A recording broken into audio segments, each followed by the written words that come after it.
ओम शांति। हमें अपने आप की सभी समस्याओं का समाधान करना है। समस्याएं अति में जा रही हैं अब, और समय आज के मूल्य से, जो बाबा ने कहा, समय की रफ्तार बहुत फास्ट है। ये हमें पता नहीं चलता।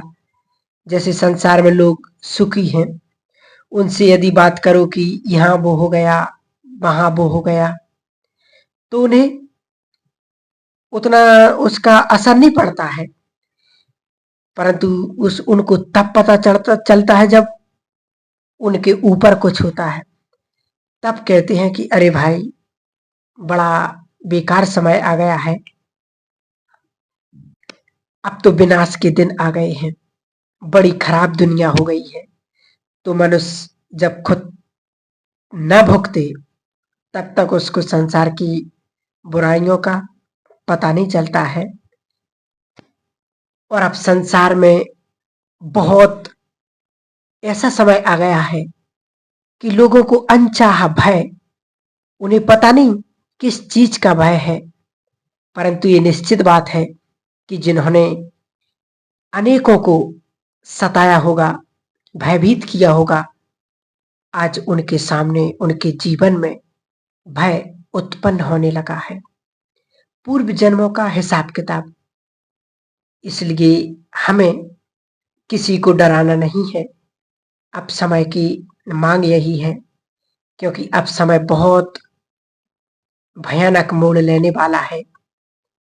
संसार की स्थिति को आज हम सब देख रहे हैं कि कहीं भूकंप तो कहीं बाढ़। आज क्योंकि बाबा ने कहा था कि जिस दिन अर्थक्वेक होगा, सड़कें टूटेंगी, रेलवे लाइन टूटने लगी, तो ये जो ट्रांसपोर्टेशन है ना, जो सामान आता जाता है ट्रकों के द्वारा, मालगाड़ियों के द्वारा, ये सब रुकने लगेगा और बिजनेस धंधे सब बंद हो जाएंगे।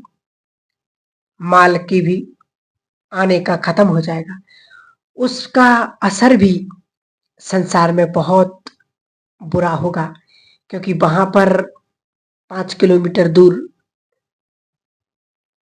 माल पड़ा है, दूध का ट्रक खड़ा हुआ है, परंतु शहर में कैसे आया, क्योंकि सड़कें टूट गई। ये सब बहुत जल्द होगा।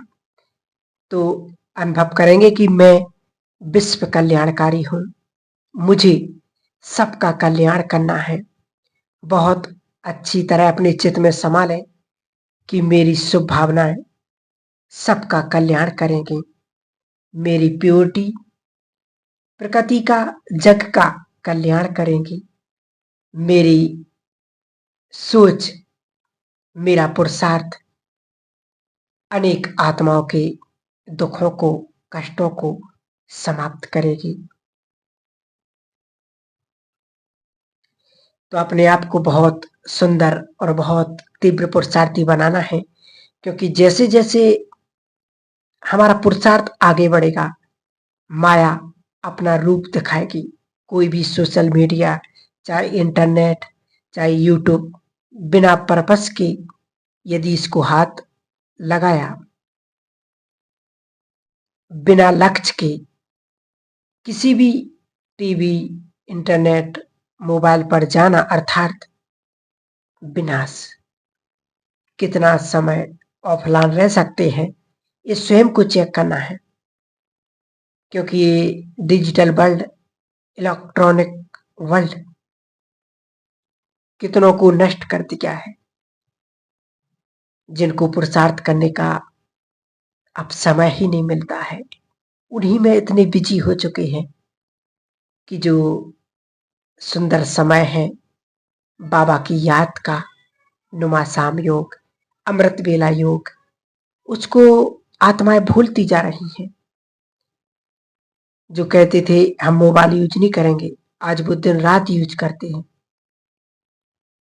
अब समय की मांग यही है, और जो बाबा के सूक्ष्म इशारे थे, जो समय के अनुसार अब हमें बहुत बहुत जरूरी भी है जानना। बाबा ने इमरजेंसी सारे जो बाबा ने मुरली में कहे हुए थे इसके बहुत सुंदर कुछ पॉइंट हैं कि बाबा ने कहा सब अचानक होगा, अचानक का पाठ, विनाश भी अचानक होगा, अव्यक्त पाठ भी अचानक समाप्त होगा, साक्षात्कार का पाठ भी शुरू होगा, अव्यक्त स्थिति में रहकर ही बाप दादा से अव्यक्त मिलन का अनुभव करना होगा। दूसरा, आगे चलकर मौत का बाजार गर्म होगा, होलसेल मौत होगी। अभी तो नई नई कई बीमारियां आने वाली हैं, बीमारियां अति में जाएंगी। आज देखो बाबा ने कहा ये सचमुच मौत का बाजार लग चुका है। जो हम सब सुन रहे कि भूकंप आया, बाढ़ भूकंप आया जो जिसमें कितनी आत्माएं दुखी और कितनों ने शरीर छोड़ दिया। तो उन सभी को हम सभी ब्राह्मण आत्मा दिल से दुआएं, शुभ भावनाएं, योग का दान देंगे ताकि उन आत्माओं को शांति मिले और अच्छे से वो अपने शरीर का त्याग कर सकें। तो बाबा ने कहा ऐसा समय भी आएगा। देखो बाबा ने कहा बॉम्ब्स गिरेंगे, भारत का पार्ट सिविल वार का है ना, जिसे कहते नहीं खून की नदियां बहेंगी, खून ना है खेल होगा, नेचुरल कैलेमिटीज होगी, पानी की बूंद के लिए भी लोग तरस जाएंगे, हीरे की अंगूठी देंगे तो भी पानी की एक बूंद भी नहीं मिलेगी, अनाज भी खाने योग्य नहीं होगा और दिन प्रतिदिन साहूकार भी रंक बन जाएंगे। ऐसा समय आने वाला है। बाबा ने कहा नेचुरल कैलेमिटीज होगी। सचमुच जो भगवान के महावाक्य थे आज वो साकार होने लगे हैं। पांचवा माया और पांच तत्व इकट्ठे वार करेंगे। तो आज सचमुच माया के जिन विकारों को हमने जीत लिया था उनका अंश भी यदि रह गया तो वो अंत समय में वो अंश ही वंश को पैदा कर देगा।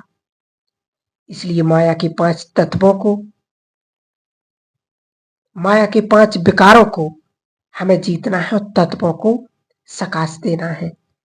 छठवां, सभी गोरख धंधे बंद हो जाएंगे, घर से बाहर निकल नहीं पाएंगे, कभी भी कहीं भी सेफ्टी नहीं रहेगी, इविल सोल का प्रभाव बढ़ेगा, त्राही त्राही कर उठेंगे मानव, साइंस के सभी साधन फेल हो जाएंगे, बिजली गुल हो जाएगी, एक तरफ विनाश की अति नगाड़े होंगे तो दूसरी तरफ श्री कृष्ण के जन्म का आवाज बुलंद होगा। एक भारत ही रहेगा, बाकी सभी खंड विनाश हो जाएंगे। एक देवी देवता धर्म होगा, बाकी सभी धर्म विनाश हो जाएंगे। इस भयावह परिस्थिति का सामना बिना हिले होगा, बाकी सभी धर्म विनाश हो जाएंगे। और इस भयानक स्थिति का यदि सामना करना है तो अपनी स्थिति को बहुत पावरफुल, बहुत शक्तिशाली बनाना है।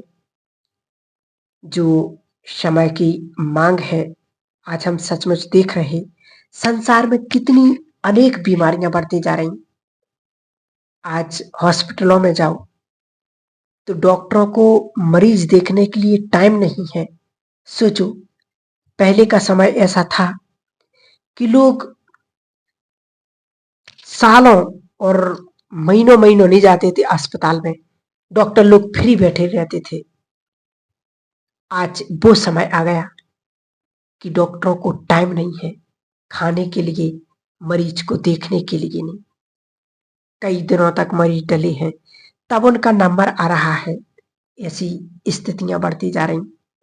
इसलिए बाबा कहते हमें अपने पुरुषार्थ के द्वारा, हमें अपनी श्रेष्ठ स्थिति के द्वारा संसार को सकाश भी देना है, उन्हें दुआएं देनी है और फरिश्ता बन करके एक एक आत्मा के दुखों को निवारण करना है। इसलिए आज ऐसा कोई घर नहीं होगा जिस घर में कोई बीमार ना हो, कोई दवाई ना खाता हो।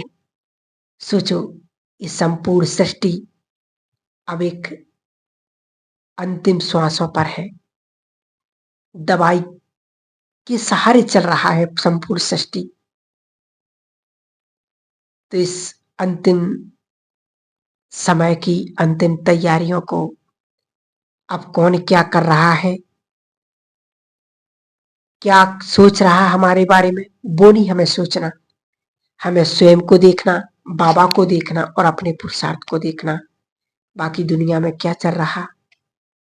इसलिए श्रेष्ठ स्वयंमानों के साथ साथ अपनी स्थिति को बनाएं, क्योंकि अंत समय में यही स्थिति हमारे काम आने वाली है, वरना सब कुछ धरा का धरा रह जाएगा। आज बाबा ने देखो साकार मुरली में स्पष्ट कहा, सुबह की जो मुरली थी साकार,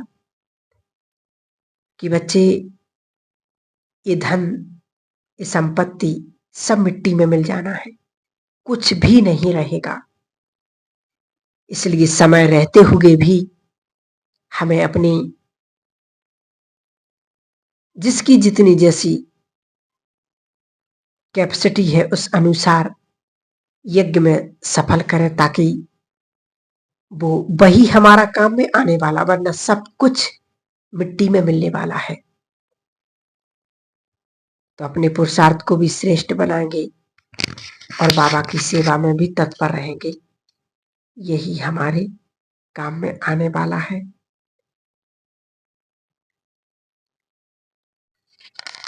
इसलिए अपनी स्थिति को श्रेष्ठ बनाना है। एक बार बहुत सुंदर अनुभव है, मोदी जी एक बार कहीं पर गए तो बहुत सुंदर किसी ने उनसे क्वेश्चन पूछा कि मोदी जी आप पर तो लोग पत्थर फेंकते हैं, बातों के, गालियों के, कई प्रकार के, आप क्या करते हो, क्या सोचते हो उनके बारे में। तो उन्होंने बहुत सुंदर जवाब दिया कि लोग पत्थर फेंकते हैं, मैं उन पत्थरों की सीढ़ी बना करके ऊपर की ओर चढ़ जाता हूं। तो बस वही हमें करना है, कौन क्या कर रहा वो नहीं देखना, हमें स्वयं के पुरुषार्थ को देखना है। तो हम ऐसे अचल अडोल बनाएं अपने आप को, क्योंकि आने वाला समय तो अनेक चुनौतियां लेकर के हमारे सामने आने वाला है और खड़ा भी है। पहले तो हम सोचते थे विनाश हो जाएगा,